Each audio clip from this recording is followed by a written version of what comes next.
시청자 여러분, 앞에 계신 수강생 여러분 모두 반갑습니다. 저는 오늘 가성비 아카데미 내시가드 편의 강사를 맡게 된 박용이라고 합니다. 반갑습니다.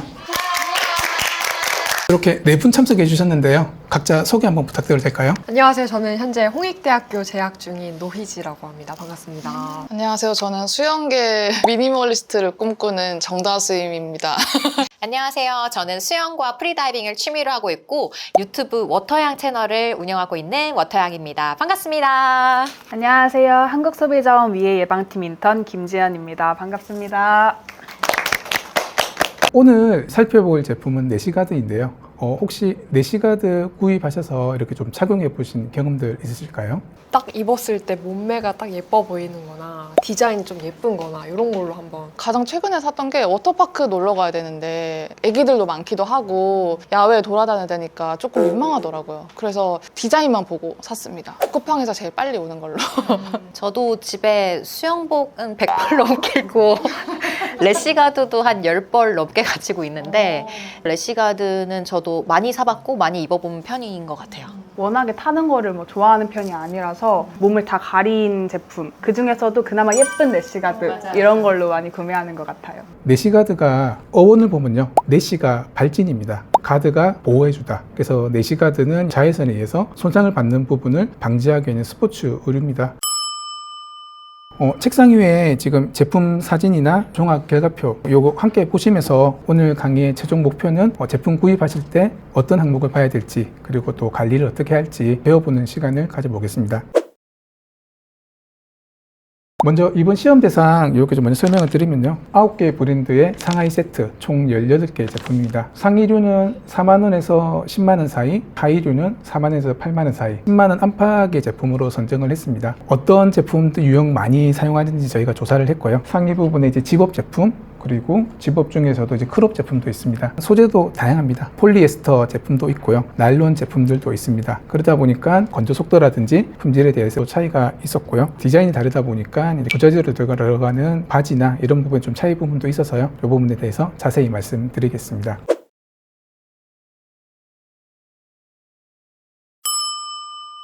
염색이나 아니면 이제 얼마나 튼튼한지 내구성을 중심으로 품질에 대해서 좀 말씀을 드리겠습니다. 이번 시험 대상 제품들 중에서 18개 제품 다 이제 괜찮았는데요. 잭시미스 제품은 이제 레깅스 부분은 괜찮았는데 여기 바지 부분에 이제 물 결여도가 섬유 제품 권장 품질 기준보다 미흡해서 색이 묻어날 수 있는 그런 우려 등이 있었습니다. 그 물빠짐 현상 관련한 게 되게 중요한 항목인 것 같은 게요. 저는 이제 래시가드를 화이트 래시가드를 예쁜 거를 사가지고 걔랑 이제 하의는 또 좀 말라 보여야 되니까 블랙으로 사서 같이 입었었거든요. 근데 그날 이제 룰루라 물놀이 잘 하고 가방에 넣고 왔는데 그 화이트에 완전 검정색이 다 이염이 된 거예요. 그래서 그 화이트는 다시는 못 입게 되는 옷이 됐거든요. 검정색 하이 래시가드도 분명 제가 래시가드 소재로 샀는데 그게 이염이 된 거 보고 많이 놀라고 속상했어요. 네. 그런 이제 내시가드나 이제 야외 활동했을 때 의류에서 좀 제일 이제 많이 생길 수 있는 그런 문제인데요. 옷을 물에 젖고 이제 갈아입으신 다음에는 보통 탈수기 한번 하셔가지고 그냥 한 봉지 이렇게 넣어서 오시잖아요. 보통 색이 이제 좀 많이 빠질 수 있는 환경이 습도하고 열입니다. 특히 자동차 따뜻하죠. 트렁크 쪽에 이제 따뜻한 열에 색상 다른 옷들이 사이좋게 딱 붙어 있으면 아주 사이가 너무 좋아져서 색이 묻어나는 상황이 많습니다. 제가 원정 수영을 되게 많이 다니거든요. 어떤 분이 래시가드를 입고 오신 거예요. 근데 거기 라이프가드 분이 여기 못 들어온다고 막 막으시더라고요. 그분은 왜 못 입냐, 이거 물에 들어가도 되는 건데 따졌고, 라이프가드 분은 이게 오염될 수 있다고 못 들어오게 하시더라고요. 그래서 그거 들으면서 처음으로 알게 됐어요. 이게 오염될 수 있구나. 그래서 그런 사고 등이 많으면서 일부 수영장에서는 이렇게 좀 실내 수영장에서는 내시가드 착용 금지한 부분이 있다고 알고 있고요. 기능적인 부분만 말씀드리면 요 내시가드 입고 실내 수영장이나 바닷물을 다 가셔도 지장이 없는 제품들입니다. 다음으로 이제 보통 내구성이라고 하는데요. 원단이 얼마만큼 튼튼한지를 보는 시험입니다. 내시가드는 보통 편물이라고 하는데 실뜨기를 아마 생각해 보시면 될 것 같은데 실 한 가닥으로 이렇게 꼬여서 옷을 만듭니다. 쭉쭉 늘어나다가 어느 일정 부분 이제 자기가 버틸 수 있는 정도를 벗어나면 실이 터질 거거든요. 보통 스타킹 올 뜯기는 거 생각해 주시면 될 것 같은데요. 그 정도를 보는 게 이제 파열 강도 시험입니다. 그리고 옷은 이렇게 디자인이나 모양을 만들기 위해서 다 바느질을 하거든요. 여기가 봉제 부위인데 이 부분이 아무래도 원단보다는 약해요. 실이 이제 접하는 부분이라서 이 봉제 부위도 사용하다가 많은 좀 힘이 받는다면 실이 뜯기면서 터질 수 있습니다. 요거를 봉합 강도로 가는데 파열 강도하고 봉합 강도 시험을 했고요. 평가 부분은 지금 이제 책상에 있는 종합 결과표 한번 봐주시면요. 이번 시험 대상 9개 브랜드 중에서 네이지비, 록시, 무신사 스탠다드 스포츠, 안다르 이렇게 5개 브랜드의 제품이 상대적으로 튼튼한 걸 확인할 수 있었습니다. 다음으로 지퍼 내구성인데요. 지퍼가 부자재 중에서는 좀 작은 편이긴 한데 이게 피부에 직접 닿을 수 있는 부분이거든요. 그렇기 때문에 이것이 반복적으로 이렇게 사용을 하시면서 훼손이 된다든지 또는 약간 끝쪽에 일어나서 안쪽에 피부를 자극할 수도 있습니다. 저희가 총 500회를 반복적으로 시험을 했고요. 이번 시험 대상 제품 모두 지퍼 내구성은 우수했습니다. 그러면 혹시 지퍼 내구성 테스트는 어떻게 진행이 되는 건가요? 네, 좀 기대하시는 게 직접 했다는 걸 기대하시는 것 같은데요. 얼마만큼 길이로 얼마만큼 힘으로 이렇게 왔다 갔다 하는지가 중요해서요. 해당 장비로 해서 계속 반복적으로 하고 있습니다. 500회 왕복 테스트 정도면은 진짜 믿을만한 것 같아요, 저희가. 예. 지퍼 내구성에 문제가 있을 경우에는 왔다 갔다 했을 때는 피부 손상할 수도 있고요. 지퍼가 이제 탈락해서 이제 외부로 떨어졌을 때는 밟아서 상처가 될 수도 있고 뭐 수제 구멍에 들어갈 수도 있고요. 작고 이제 경도가 있는 물질이다 보니까 안전에도 좀 이렇게 지장이 있을 거라고 생각이 됩니다. 그러니까 지퍼형으로 된 수영복 입으시는 분들 계시거든요. 많이 늘어나서 여기가 점점 내려가시더라고요. 그래서 아찔했던 그런 기억이 있어요. 그것도 안전 문제라고 볼 수 있겠네요. 네, 맞아요. 그리고 저희 프리다이빙 잠수 프로는 아예 그 지퍼 달린 래시가든 금지를 하고 있거든요. 예, 왜냐면 지퍼가 떨어져서 어디에 이렇게 닿을 경우에 사람들이 수영하거나 다이빙하면서 이렇게 다칠 위험이 있고 그리고 물속에서 더 살까지 쉽게 벗겨지잖아요. 예, 그래서 아예 뭔가 떨어질 수 있는 지퍼가 있는 래시가는 아예 금지를 하고 있어요. 예. 제일 중요한 성능이죠. 자외선 차단 성능부터 말씀을 드리겠습니다. 간사님 좀 궁금한 게 그러면은 진짜 래시가드가 그 자외선 차단 효과가 있나요? 자외선 차단 혹시 잘 되는지 질문해 주셨는데요. 요거는 선크림입니다. 요 선크림 앞쪽에 보게 되면 뭐 SPF, PA+ 등으로 해서 자외선 차단 요게 표시가 되어 있고요. 요거는 저희가 실제 구매했던 내시가드에 붙어 있는 표시들입니다. 그래서 이는 자외선 차단 성능을 수치로는 UPF 50+라고 되어 있습니다. 요게 실제로 자외선을 이제 98% 이상 차단을 해준다는 표시이고요. 저 강사님 궁금한 게 있는데요. 그러면 SPF, PF, UFP 이런 거 다 어떤 차이가 있는지 잘 모르겠는데. SPF랑 이제 뭐 PA는 화장품에 쓰는 이제 표시고요. 일반적으로 자외선은 UVA, UVB, UVC 이렇게 좀 세 종류가 있는데요. UVC는 대기 중에서 거의 차단이 되기 때문에 이제 뭐 실제로는 UVA와 B에 대해서 많이 이렇게 좀 주의를 하셔야 되고요. 아까 말씀드린 FPF나 이제 뭐 PA는 화장품 등에서 UVA와 B에 대해서 차단해주는 차단 지수입니다. 그리고 여기서 표시된 아까 말씀드린 UPF 50은 요거는 자외선 A와 B 두 가지를 좀 차단해주는 성능이고요. 말씀드린 대로 50+가 된다면 실제로는 98% 이상에 대한 성능을 가지고 있다고 봐주시면 될 것 같습니다. 일반적으로 98% 이상 차단한다면 실제로 이제 자외선에 의해서 생기는 뭐 발진이라든지 그 다음에 이런 피부 손상들을 좀 막아줄 수 있는 정도 수치라고 봐주시면 될 것 같습니다. 그래서 의류를 구입하실 때는 자외선 차단에 대해서 고민을 하신다면 UPF 50+를 구입하시면 아마 기대하시는 차단 효과를 보실 수 있을 거예요. 해당 제품 모두 자외선 차단 성능이 우수했습니다. 다음으로 중요한 게 이제 건조 속도입니다. 해당 제품들의 이제 건조 속도를 시험을 해봤고요. 지금 결과표 아마 있는 거 같이 봐주시면요. 의류의 뭐 소재라든지 직물의 두께, 다양한 요소에 의해서 영향을 받고요. 나일론 소재 제품은 이제 일반적으로 폴리에스터 제품보다 좀 촉감이 좋습니다. 근데 이제 반면에 공정 수분율이 높다 보니까 물을 많이 먹으면서 상대적으로 이제 건조 속도는 좀 늦어질 수 있습니다. 강사님 근데 혹시 공정 수분율 그게 어떤 개념일까요? 천연섬유인 면이나 아니면 이제 합성점인 폴리에스터마다 각각의 물을 흡수하는 정도는 다르고요. 그 다름에 의해서 촉감이라든지 또는 차용을 했을 때 상대적으로 차이들을 느껴갈 수가 있습니다. 그래서 이런 걸 보기 위해서 동일한 조건에서 일반 대기 조건이라고 하는데요. 그 20도씨와 습도 65% 조건에서 얘가 자연스럽게 물을 얼마나 얼마만큼 흡수하는지 보는 것이 공정 수분율입니다. 그러면은 건조 속도 차원에서 본다면 나일론이랑 아까 폴리에스터 얘기해 주셨는데 둘 중에 어떤 게 좀 건조 속도가 빠를까요? 이번 시험 결과에서도 그렇고요. 비슷한 제품 두께의 제품들이거든요. 일반적으로 폴리에스터 제품이 건조 속도가 빠릅니다. 건조 속도가 진짜 중요할 것 같은 게 저희가 래시가드 이렇게 놀고 나왔을 때 바람이 또 불잖아요. 근데 래시가드 젖어 있으면 진짜 춥거든요. 그래서 저는 래시가드를 많이 입으면서 건조 속도가 되게 중요하다는 생각을 많이 했는데 말씀해 주셔가지고 네, 아주 그냥 이해가 쏙쏙 돼요. 폴리에스터 중요하다. 그래서 그렇게 시험했을 때 이번 요 시험 대상 9개 브랜드 중에서는 네이노마와 네이즈비, 녹시 이렇게 좀 3개 브랜드의 제품이 건조 속도가 상대적으로 우수한 것을 확인할 수 있었습니다. 기능적인 측면에서 자외선 차단 성능이나 건조 속도 등과 함께 좀 봐줘야 될 게 아무래도 신장 회복률입니다. 신장 회복률은 늘어난 오류가 얼만큼 원래대로 돌아온지를 보는 항목입니다. 이번 시험 대상 제품들이 주요 섬유는 이제 뭐 폴리에스테나 이제 나일론으로 차이가 있었지만 공통적으로 이게 폴리우레탄이 많이 들어간 제품입니다. 폴리우레탄은 고무줄 생각해 주시면 되고요. 이렇게 잘 늘어난다고 봐주시면 됩니다. 잘 늘어나면 잘 돌아와야 돼요. 신장 회복률이 안 좋으면 반복적인 늘어남을 견디지 못하고 늘어지는 걸 확인할 수 있습니다. 내시가드는 통 넓게 안 입잖아요. 핏을 위해서. 그리고 잘 늘어나다 보니까 이게 딱 붙게 입는 옷인데 반복적인 움직임이 있었을 때 신장 회복률이 안 좋다면 이 부분에 이제 늘렸던 부분에서 회복이 안 돼서 좀 우글쭈글한 그런 걸 확인할 수가 있습니다. 네, 그래서 그 차이를 좀 시험을 해봤다고 봐주시면 될 것 같습니다. 실험할 때 또 손으로 직접 어떻게 늘려보셨나요? 시험은 장비로 하고 있습니다. 왜냐하면 돌아오는 정도를 봐야 되기 때문에 얘들을 똑같이 당겨야 되거든요. 그런 신축성 실험도 막 몇백 번 하나요? 막 그런 거 궁금해요. 몇백 번까지는 아니고요. 많이 당깁니다. 저희가 시험을 할 때는 요 길이를 2배로까지 늘려가지고 당기고 그런 조건에서 얼만큼 회복이 안 되는지 이런 결과를 비교해서 평가를 하고 있습니다. 그럼 강사님 혹시 저희도 이거 한번 만져볼 수 있을까요? 네, 궁금하더라고요. 한번 만져보고 싶어.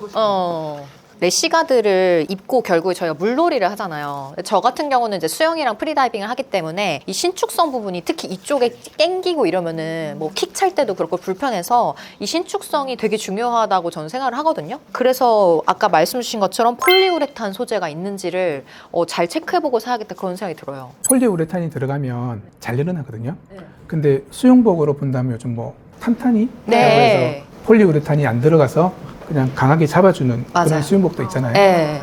그래서 폴리우레탄이 들어간다면 많이 늘어나는 걸 볼 수가 있고요. 근데 요게 좀 조화가 필요하죠.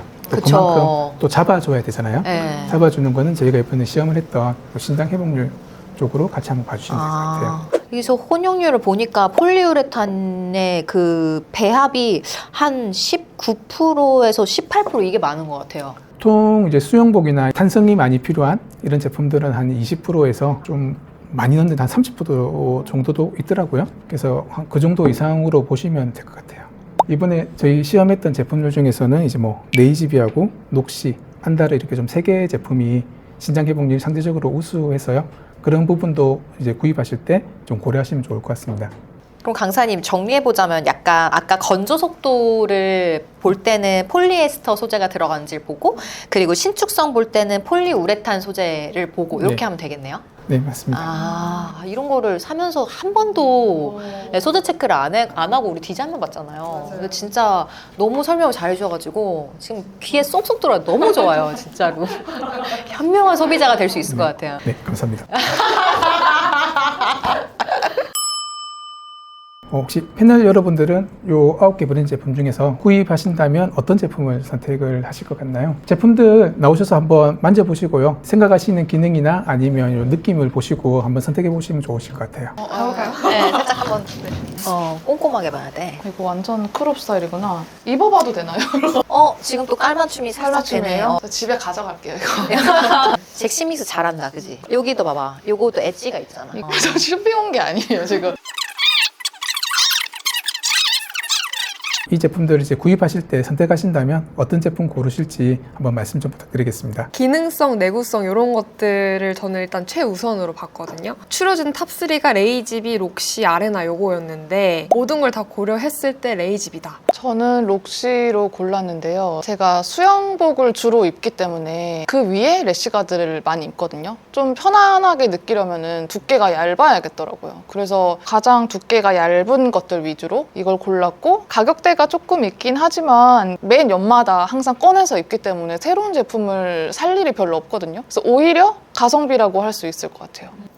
저는 끝까지 고민이 됐던 게 레노마 제품이랑 록시였는데요. 저는 건조 속도랑 신장 회복률이 가장 중요하겠다는 생각이 들어서 레노마보다는 록시가 아무래도 조금 더 우수한 성적을 내서 저에게 선물한다면 저는 록시를 선택하겠습니다. 저는 무신사 스탠다드를 선택했는데 저는 20대 초반의 취준생으로서 가격을 무시할 수가 없을 것 같아서 저렴한 것도 있고 기능성이랑 내구성이랑 물 결례도를 봤을 때 평균 이상은 다 하더라고요. 그래서 무신사 스탠다드를 가장 1순위로 고를 것 같습니다.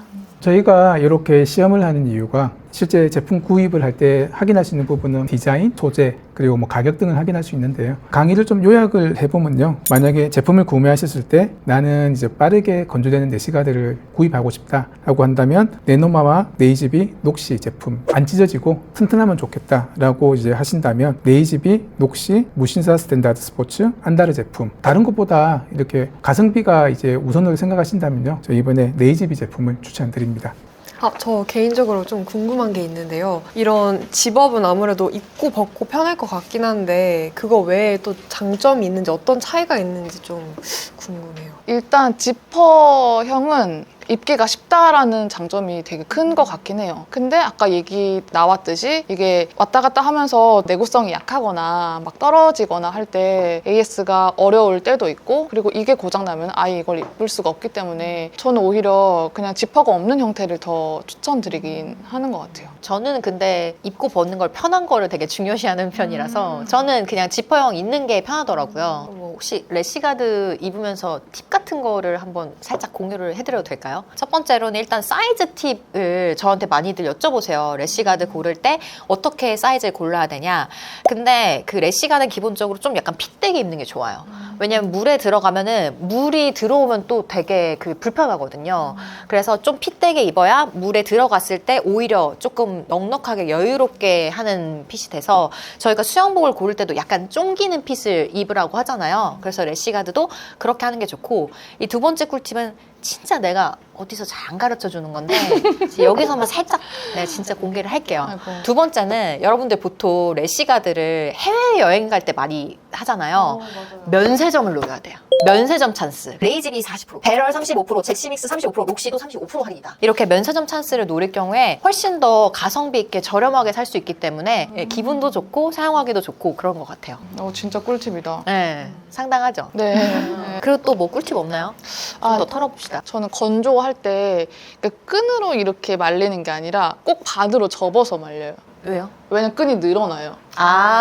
물을 먹으면서. 대부분 이런 혼용률이나 이런 게 비슷해서 이게 그냥 옷걸이에 걸었을 때랑 반으로 접어서 거는 거랑 꽤 늘어나는 게 조금 차이가 있다고 생각하거든요. 그래서 저는 꼭 이건 지키고 있고, 좀 아끼는 것들은 지퍼백에 넣어서 그 실리카겔 아시죠? 네. 예, 습기 제거하는 거랑 같이 넣어서 그렇게 보관해요. 그거 좋다. 그래서 래시가드도 똑같이 보관하면 될 것 같아요. 저도 관리 부분에서 좀 이렇게 좀 말씀을 드리면 모든 의류에는 옆구리에 상품 정보가 있어요. 근데 얘가 붙어 있으면 가시가시하잖아요. 그래서 그냥 잘라버리고 제거하고 사용하시는 분들이 많은데 그렇지만 여기에 이 의류에 대한 모든 정보가 다 있거든요. 그래서 뭐 세탁이나 뭐 관리 방법 말씀을 해주셨는데 가장 원활한 관리 방법에 대해서 정보는 여기 다 있기 때문에요. 여기를 한번 참고해 주시면 좋을 것 같고요. 그럼 혹시 세탁하고 나서 건조기는 돌려도 괜찮을까요? 안 됩니다. 그래요? 건조기는 조심하시는 게 좋고요. 건조기 사용 가능한 부분도 각각의 제품 라벨에 다 표시가 되어 있으니까 한번 확인하시면 좋을 것 같습니다. 기능이나 품질에 대해서는 많이 무지했었던 것 같은데 오늘 기능성이나 내구성의 세부적인 그런 품질들을 볼 수 있는 법 이런 것들도 배울 수 있었고, 이번 기회에 물 결례도라든지 UPF라든지 기능성에 대해서 배울 수 있어서 좋은 기회였다고 생각합니다. 저도 그간에 래시가드를 진짜 많이 입으면서 UPF라는 개념을 사실 오늘 처음 알았어요. 그리고 건조 속도나 신장 회복률 같은 것도 이게 얼마나 객관적이고 공정한 실험을 통해서 성능 검사가 되었는지를 제가 이제 설명을 들으니까 더 이게 신뢰가 갔고요. 래시가드는 진짜 없는 사람이 없겠더라고요. 수영을 아예 안 해도 하나쯤은 다 사야 되고 언젠간 꼭 필요한 아이템이어서 가족 단위로 이렇게 물놀이 가시는 분들이 많이 보실 것 같아서 많이 도움될 것 같아요. 너무 잘 들었습니다. 너무 좋았어요. 너무 재밌었어요. 네, 저희 가성비 아카데미는 다음번에도 더 유익한 정보로 찾아뵙겠습니다. 이때까지 박용이었습니다. 감사합니다.